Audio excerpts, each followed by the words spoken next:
Hey everyone, do you ever feel like your brain is just a web browser with, I don't know, 100 tabs open at once? Yeah, you're definitely not alone. So today we're going to dive into this fantastic book, The Organized Mind by neuroscientist Daniel Levitin. We're going to figure out why we're all so overwhelmed and, more importantly, what we can actually do about it. I mean, does this sound familiar to you? You walk into the kitchen with a purpose, and then poof, it's gone. You have no idea why you're there. Or maybe you spend what feels like half your morning searching for your keys that were literally in your hand 2 seconds ago. Look, this isn't you failing. It's a symptom of a much, much bigger problem we're all facing. All right, so let's get right into it. The first step really is just to understand what we're up against. Levitin calls it the overload epidemic, and honestly, it's the perfect name for why so many of us feel like we're just constantly running on fumes. There's this one story in the book that just nails it perfectly. It's about a student from Romania who comes to an American store to buy a pen. Back home, there was one kind of pen. That's it. But here, the sheer number of choices was so overwhelming, it was actually stressful. Now think about that. And then multiply that feeling by the hundreds, maybe thousands of tiny decisions we have to make every single day. From what to have for lunch to which email to open first. It's a lot. And there's actually a name for this feeling: cognitive overload. It's exactly what it sounds like. Your brain is getting hit with so much information and so many choices that it just can't keep up. This is what leads to decision fatigue. That feeling where by the end of the day, you can't even decide what to watch on TV. The more decisions you make, the worse you get at making them. It literally drains your mental battery. And get this, the scale of the problem is just staggering.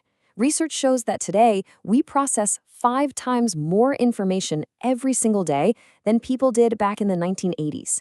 5 times. Think about that. Our world has completely transformed, but our brains, they're still running on the same old hardware. So, how do we cope with all this? Well, we've developed these little mental shortcuts. One of the big ones is called satisficing. It's basically a mashup of satisfy and suffice. It's when you go to the store, see 50 kinds of toothpaste, and just grab one that's good enough, instead of spending an hour researching the absolute best one. It's a survival tool, for sure, but it's kind of like putting a Band-Aid on a much bigger wound. So why do we even need these little tricks to get back? Well, this is where it gets really interesting, because the root of the problem isn't just our phones or our busy schedules. It's our own biology. Your brain just wasn't built for this. Think about it. For most of human history, our brains evolved to be really good at one thing: spotting important stuff in a relatively quiet world. Like a predator rustling in the bushes or the sky changing before a storm. But now, that same finely tuned alarm system is being hijacked by every single email notification, every text message ping, every pop-up ad. It's like the alarm is just blaring nonstop, and our brains are totally fried because of it. So Levitin breaks it down like this. Your brain basically has two main modes of operation. First, you've got the mind-wandering mode. This is your brain's creative playground. It's for daydreaming, making weird connections, and having those awesome shower thoughts.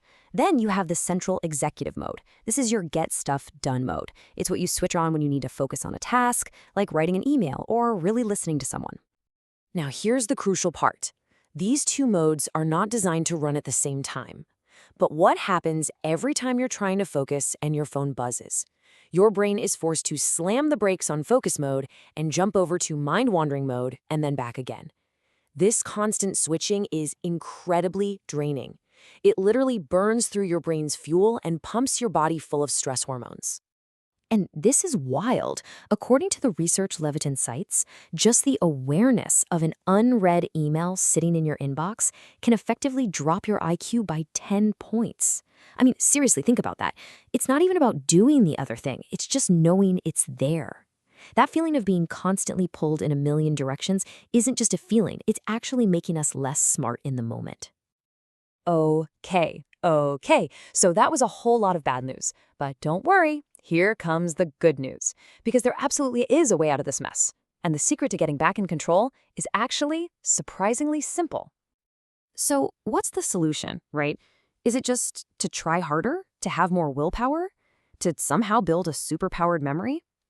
Well, most of us try that, and it feels a lot like trying to stop a tidal wave with a beach towel. It just doesn't work. No, the answer is so much simpler than that. It's not about trying to upgrade your brain's hardware. You can't.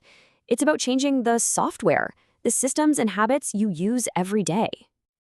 And here it is. This is the big idea, the fundamental principle of the whole book. Levitin says we need to shift the burden of organizing from our brains to the external world. In other words, stop trying to hold everything in your head. That's it. That's the secret. Your brain isn't a filing cabinet. It's a processor. It's meant for having ideas, not just holding them. So stop asking it to remember the milk, your dentist appointment, and that brilliant idea you had in the shower. Okay, so that sounds great in theory, right? But what does it actually look like? Let's get super practical and talk about how to put this whole externalization thing into practice. Let's start with something super simple, like your keys. We all lose them. The idea here is to create a designated place. Step 1, pick a spot. Maybe it's a bowl by the door, maybe it's a hook. Step 2, build the habit of always putting your keys there the second you walk in. What you're doing is offloading the job of remembering where the keys are from your brain to that bowl. The bowl becomes the memory. And just like that, you've freed up a little slice of mental energy. And this idea of offloading works for everything. In fact, you're probably already doing it. Your to-do list, that's not just a piece of paper. That's an external brain for your tasks. Your calendar, an external brain for your schedule. That grocery list on your phone, a notebook for random thoughts, even a specific spot to charge your electronics, all of these are ways of taking the burden off your mind and putting it out into the world. And the payoff for doing this it's huge. Seriously, when you stop forcing your brain to be a glorified junk drawer, you free up all this incredible mental real estate. And that's energy you can then use for the stuff your brain is actually good at, like deep focus, real problem solving, and being creative. And that's really the big takeaway here. The secret to a clearer, calmer mind isn't about trying harder or having more discipline. It's about organizing the world around you. When you create order in your external world, you can't help but create clarity and peace in your internal one. So, I'm going to leave you with a question. What is one thing, just one, that you can offload from your brain right now? Is it that grocery list that's been bugging you, an appointment you keep forgetting? Whatever it is, just take a second, write it down. Put it in your calendar. Give it a home. Take that one tiny step right now to reclaim your mental space. Thanks so much for tuning in.